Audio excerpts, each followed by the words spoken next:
Hi, ladies and gentlemen. How you doing today? My name's Sean. This is Andrew. We're both here representing the BT Series and the BTSeries.com. We're going to highlight some stuff you need to know about for the 2011 series that is going to be even more fun, make the game more interesting, and something new for you to come out and challenge each other with. So, Andrew, what is one of the new rules that we've got coming up in the 2011 season that are going to change things up on the field? This year we're going to throw out the six-man. There will be no longer the six-man objective. This year you'll have the meat bomb instead. So six-man's gone, meat bomb's coming in. And again, the objectives are the objective canisters, and they're placed at each flag on the field. And what you have to do with your teammates is find those objective canisters at some point, bring them back to your start station / dead box to institute the advantages of this. So what is the advantage of the meat bomb exactly? The meat bomb, it's for teams mainly too who don't have rocket launchers. You can now turn one of your players into a rocket launcher.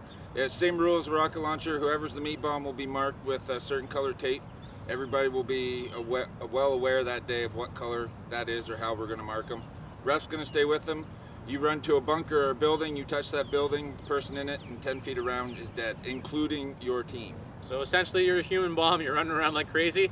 If you're playing out there on the BT series, you see some guy running, wailing his arms, you probably want to shoot him so he blows up at that spot, not at the building you're in. It's just another unique, crazy thing that'll mix in, something that might come from a video game or a movie you've seen, and now it's a way for you to be inside that movie or video game and play out on our fields at the BT series. So check that out. That's one thing up and coming. Another thing that we got ongoing, what's the next rule that we'd like to highlight to make sure that we tell everyone about the 2011 season? The tactical nuke. This is an interesting one. The tactical nuke's pretty good. We've each and every year tried to build on the series, make it more enjoyable. And this is one way we're going to do it. You're out there, you're challenged against maybe the best team on the field. You might be a newer team out there, or maybe your strategy right off the start of the game didn't go very well. How do you get back into the game? That's been a problem we've had time and time again, right? Yep. Really, sometimes you get boxed in. You can't get out of your dead box, you're quickly eliminated, you lose points, This is like a lifesaver. This is like an option to get back into the game to kind of reset things. So what exactly happens with a tactical nuke? When you call a tactical nuke, the game timer doesn't stop, but the game stops. Everything's reset, the flags are put back to neutral, the shield's put back in the center. The only thing that doesn't go back is the objective boxes. Both teams go back to their start station, and then you start the game over again the next time the 2-minute interval goes for a flag count. Yeah, so essentially, you're having a real problem, your players keep getting boxed in, boom, you go to the head referee, or your players talk to your dead box ref and say, all right, tactical nuke time. You are going to award the other team 4 points.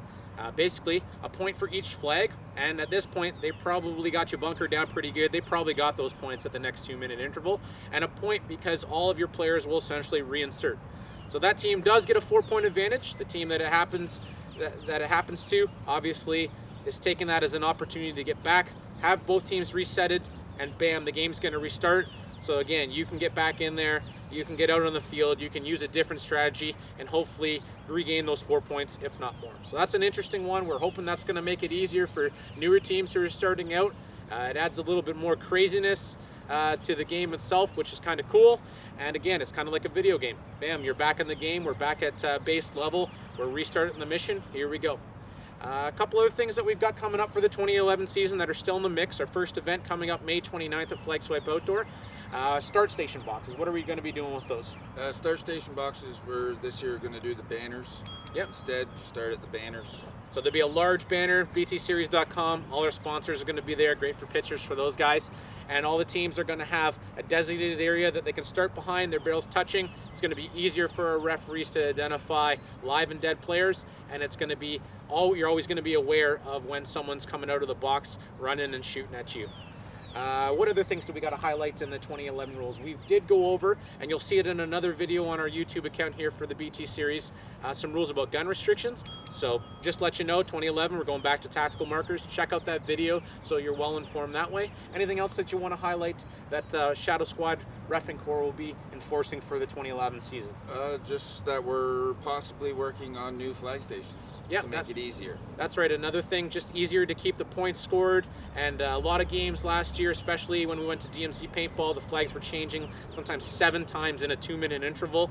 We've come out with some new flag stations that we're going to be prototyping and testing out, maybe even as soon as our April 10th meet and greet game. So check us out. All of this information again is going to be added to our Facebook page, the btseries.com website, or if you have questions, email the contacts on that page and we'll be happy to get back to you. Check us out, 2011btseries.com.